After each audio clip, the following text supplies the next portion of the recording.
走。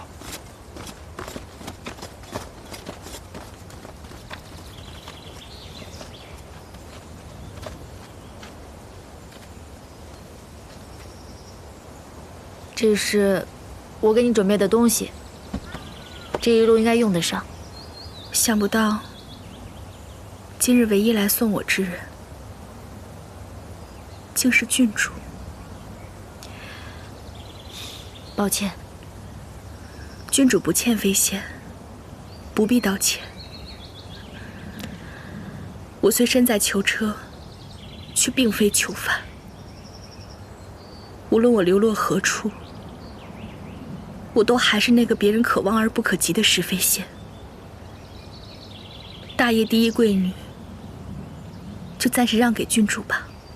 还望郡主要一直如此恣意下去，不要浪费了这个名号。我可不会输给你，飞仙也不会输给任何人。伯爷，临走前，我有一言想问问你。这些年来，你可曾有一刻对我动过心？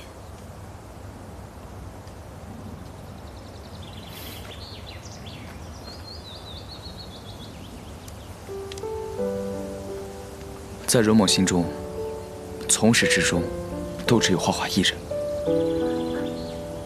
我究竟比郡主差在哪里？石小姐很好，但与荣某没有干系。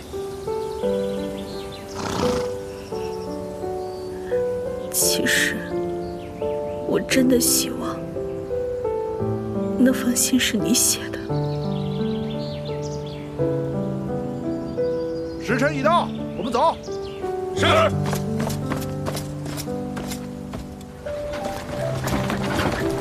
龙霞，为何身为女子就要为家族牺牲？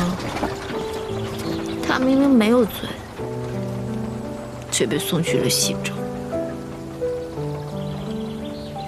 花花，你做的已经够多了。这一路，我会找人护住石飞仙，但跟蒋洛这笔账，也一定要算清楚。